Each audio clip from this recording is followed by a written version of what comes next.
সে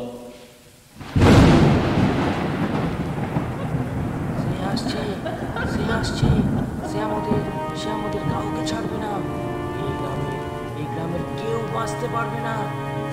সে কাউকে ছাড়বে না। গল্প শুরু করার আগে আমার প্রিয় শ্রোতা বন্ধুদের ভালোবাসা ও সহযোগিতা একান্তভাবে কাম্য করি। একটি লাইক ও চ্যানেলটি সাবস্ক্রাইব করে পাশে থাকার অনুরোধ রাখলাম। শুরু করছি হাড় হিম করা একটি সত্যি ভূতের ঘটনা।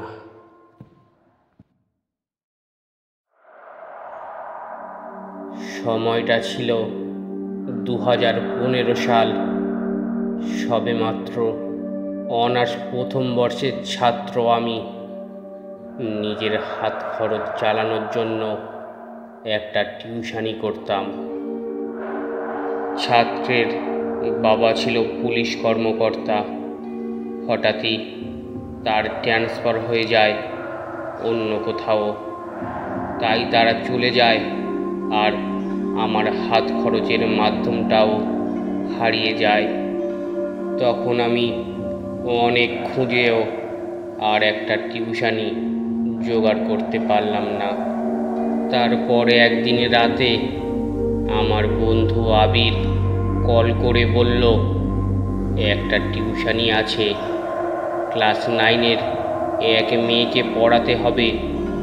মেয়ের বাবা ইতালি থাকে, তাই বেতন নিয়ে কোনো চিন্তা নেই, কিন্তু শর্ত হলো সপ্তাহে 2 দিন পড়াতে যেতে হবে, রাত 11টা থেকে 2টো পর্যন্ত। এমন শর্ত শুনে আমি সাথে সাথে না বলে দিই, কারণ রাত 11টা থেকে পড়াতে যাওয়া আমার পক্ষে সম্ভব নয়, কারণ সকালে আমার ক্লাস শুরু হয় 10টা থেকে। কিন্তু তারপর আবির যা বলল তাতে আমার ঘুম হারাম হয়ে গেল। ও বলল 15,000 টাকা বেতন দেবে, এবার ভেবে দেখ। তখন আমার কাছে 15,000 টাকা 15 লক্ষ টাকার সমান। আমি খুশিতে গদগদ হয়ে হ্যাঁ বলে দিলাম। আবির আমাকে ঠিকানা টেক্সট করে দিল আর বলল শুধুমাত্র শনিবার এবং বুধবার রাতে যেতে হবে। আমার কাছে বিষয়টা কেমন জানি অদ্ভুত লাগলো, কিন্তু টাকার নেশায় কিছুই মাথায় নিল না। 2 দিন পর শনিবার আমি রওনা দিলাম আবিরের দেওয়া ঠিকানা অনুযায়ী। শহর থেকে আর একটু বাইরে হিন্দু পাড়া নামে একটা গ্রাম আছে। আমি সেখানে গিয়ে একজনকে ঠিকানা দেখিয়ে বললাম, ভাই, এই বাড়িটা কোন দিকে বলতে পারেন? সে আমার দিকে কিভাবে যেন তাকিয়ে থাকলো কিছুক্ষণ, তারপর বলল, সামনে গিয়েই একটা পুরানো বিল্ডিং পাবেন, এটাই আপনার ঠিকানা। আমি সামনে হাঁটা শুরু করলাম। একবার পিছনে তাকিয়ে দেখলাম লোকটা এখনো সেই অদ্ভুত ভঙ্গিতে আমার দিকে তাকিয়ে আছে। কেমন যেন একটু ভয় ভয় লাগছে, মনটা সায় দিচ্ছে না। কিন্তু 15,000 টাকার কথা মনে পড়তেই আবার মন বদলে যায়। না, গিয়ে দেখি একটা পুরানো বিল্ডিংয়ের সামনে এসে দাঁড়ালাম। হ্যাঁ, এটাই সেই ঠিকানা। 11টা বাজতে আর মাত্র 1 মিনিট বাকি। আমি গিয়ে দরজায় নক করার সাথে সাথে দরজা খুলে গেল। মনে হচ্ছে কেউ যেন আমার জন্য দরজার কাছেই দাঁড়িয়েছিল। দরজায় ধাক্কা দিতেই খুলে গেল একটা বিকট শব্দ করে, কিন্তু সেখানে কেউ ছিল না। তাহলে দরজা খুলল কে?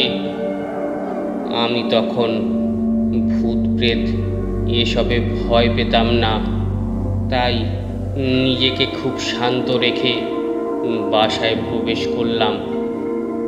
বাসার ভিতরটা কেমন যেন অন্য রকম।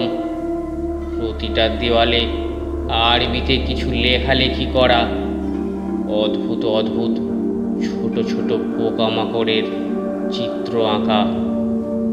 সবচেয়ে বড় কথা, বাসার ভিতরটা একদম নিস্তব্ধতায় ঘেরা। কোনো একটা ছোট্ট শব্দ কানে আসছে না। একজন মধ্যবয়স্ক মহিলা একটা রুম থেকে হাসি মুখেই বেরিয়ে এলেন। আমাকে বলল, তুমি নিশ্চয়ই গালিব, আবির তোমাকে পাঠিয়েছে। আমিও এক গাল হেসে দিয়ে বললাম, জি আন্টি। তারপর আন্টি একটা রুম দেখিয়ে দিয়ে বলল, ওই রুমে যাও, রিসফা ওখানেই আছে। দেখো বাবা, ভালো মতো পড়াতে হবে, ও অনেক ফাঁকিবাজ। ও, তার মানে আমার ছাত্রীর নাম রিসফা?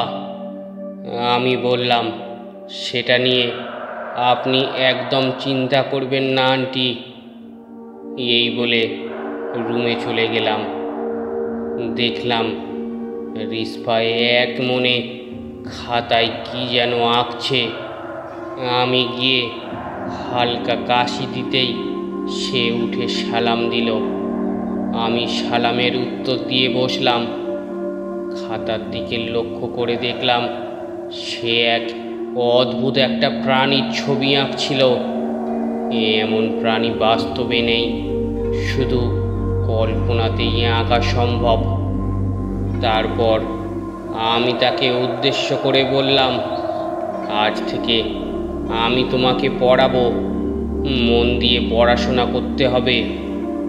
সে কথা ঘুরিয়ে বলল, স্যার, আপনার প্রিয় খাবার কি? আমি একটু অবাক হলাম, তবুও নিজেকে সামলে নিয়ে বললাম, আমার প্রিয় খাবার বিরিয়ানি। আমি জিজ্ঞেস না করলেও সে অদ্ভুত একটা হাসি দিয়ে বলল, বিরিয়ানি কোনো খাবার হলো? আমার তো প্রিয় খাবার তাজা রক্ত আর মানুষের মস্তক। একটু ঘাবড়ে গিয়ে বললাম, এসব কি ধরনের আর কি? আমি তোমার স্যার, পড়াশোনা বাদে কোনো ফালতু কথা হবে না। সে একটু মন খারাপ করেই পড়ায় মনোযোগ দিল। বারবার আমার মনে হচ্ছিল কেউ যেন উঁকি দিয়ে আবার চলে যাচ্ছে। হতে পারে আন্টি তার মেয়েকে ঠিক মতো পড়াচ্ছে কিনা সেটা হয়তো দেখছে। হঠাৎ করে আমার চোখ দুটো খুব জ্বলতে লাগলো। মনে হচ্ছে কেউ যেন মরিচ দিয়ে দিয়েছে। আমি রিসফাকে পড়া দেখিয়ে বললাম, তোমাদের ওয়াশরুমটা কোন দিকে? সে হাতের ইশারায় দেখিয়ে দিল। আমি তাড়াতাড়ি করে ওয়াশরুমে গিয়ে চোখে জল দিলাম। তারপর আয়নায় তাকিয়ে দেখলাম চোখ দুটি জবা ফুলের মতো লাল হয়ে গেছে। ভালোভাবে চোখে মুখে জল দিলাম। এখন একটু ভালো লাগছে।